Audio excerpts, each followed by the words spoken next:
नमस्कार दोस्तों, मैं हूं डॉक्टर अमरीश खारी और आप देख रहे हैं डॉक्टर खारी। आज जिस दवाई के बारे में बात करेंगे वो है मर्क्यूरियस वीवर्स। इस वीडियो में हम जानेंगे कि इसके क्या फ़ायदे क्या नुकसान हैं, किन लक्षणों में किन रोगों में दवाई पेशेंट को दी जाती है, लेने का सही तरीका क्या होता है।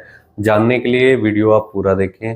अगर आप हमारे चैनल पर नए हैं तो चैनल को सब्सक्राइब कर लें ताकि आने वाली हेल्थ रिलेटेड वीडियो से आप अपडेटेड रहें। वैसे तो इस दवाई को काफ़ी सारी बीमारियों में दिया जाता है, लेकिन ख़ास तौर पर ये दवाई पेट ब्रीथ यानी सांसों में अगर पेशेंट को बदबू आ रही है, फ्लू की शिकायत है, डायरिया यानी लूज मोशन पेशेंट को लगते हैं, साथ में अगर गले में खराश की शिकायत रहती है, कान में पेशेंट को दर्द रहता है, तो ऐसी परेशानियों में दवाई बहुत इफेक्टिव रहती है। लक्षणों की अगर हम बात करें, इस दवाई को हम सोर थ्रोट में तब देते हैं, यानी गले की खराश में, गले के दर्द में तब देते हैं जब नेजल बोन में भी पेशेंट को स्वेलिंग देखने को मिल रही है, यानी नाक में भी पेशेंट को अंदर की साइड सूजन आई हुई है और सीवियर हेडेक हो, यानी बहुत ज़्यादा सिर दर्द साथ में देखने को मिल रहा हो, तो ऐसे लक्षणों में ये दवाई बहुत इफेक्टिव रहती है। तो महिलाओं में तब दिया जाता है जब पेशेंट को मेंसेस में बहुत ज़्यादा पेन देखने को मिल रहा हो, हैवी ब्लीडिंग हो रही हो और क्रैम्प्स हो रहे हों, तो ऐसे केस में ये पेन को कंट्रोल करती है और हैवी पीरियड्स को कंट्रोल करने में मददगार रहती है। तो कई बार पेशेंट के मसूड़ों में खून आता है और मसूड़ों में सूजन आ जाती है, यानी ब्लीडिंग गम्स में भी ये दवाई बहुत इफेक्टिव रहती है।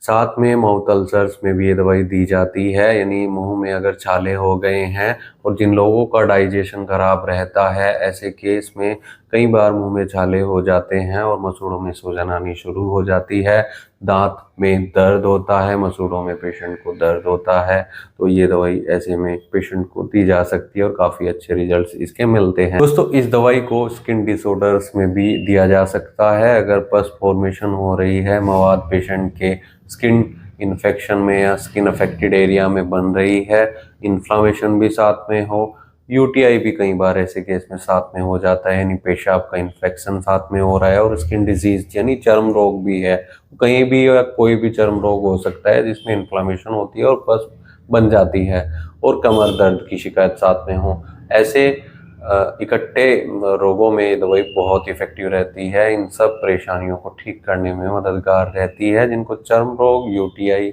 और कमर का दर्द साथ में हो। मैंने आपको पहले भी बताया है कि ये दवाई मुंह के छालों को ठीक करती है, लेकिन मुंह से अगर गंदी स्मेल आ रही है, बदबू आ रही है, सांस से बदबू आती है, दूसरा कोई भी परेशान हो जाता है और पेशेंट कई बार खुद भी ये महसूस करता है कि उसके मुंह से बहुत ज़्यादा गंदी स्मेल आ रही है और शरीर से भी गंदी स्मेल आती है, पसीने से अगर पसीना बहुत ज़्यादा आ रहा है और उसमें से स्मेल आ रही है, बदबू आ रही है, तो ऐसे केस में दवाई बहुत इफ़ेक्टिव रहती है, स्मेल को कम करती है और सांसों की बदबू को भी कम करने में मददगार रहती है। दवाई को आंखों के इन्फेक्शन और कान के इन्फेक्शन में दिया जाता है। कान में अगर पेशेंट को दर्द होता है और पस का फॉर्मेशन देखने को मिल रहा है, वहाँ पर पेशेंट को इन्फ्लामेशन भी कई बार हो जाती है, ऐसे कान के दर्द में, इन्फ्लामेशन में ये दवाई बहुत इफेक्टिव रहती है। इस दवाई को कोराइजा में भी दिया जा सकता है। अगर पेशेंट को वॉयलेंट कोराइजा हो जिसमें स्नीजिंग यानी छींकें बार बार आ रही हैं, आंखों से पानी आ रहा है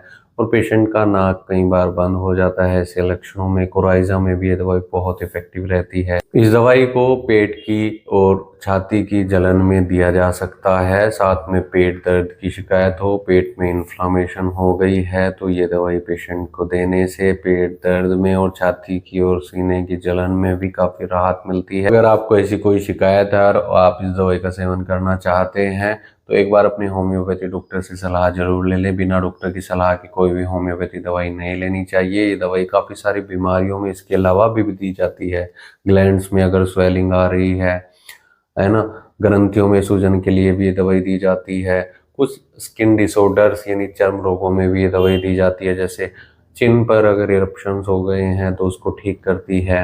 इसके अलावा काफ़ी सारी परेशानियों में दवाई दी जाती है। तो अगर आपको ऐसी कोई परेशानी है और आप इसका सेवन करना चाहते हैं तो डॉक्टर की सलाह या डॉक्टर की निगरानी में ही करें, नहीं तो दिए गए व्हाट्सएप नंबर पर हमसे संपर्क कर इलाज या सलाह ले सकते हैं। वीडियो देखने के लिए धन्यवाद। चैनल को सब्सक्राइब करें और कमेंट सेक्शन में ज़रूर बताएं कि हमारी वीडियोज़ आपको कैसी लगती हैं। Thank you.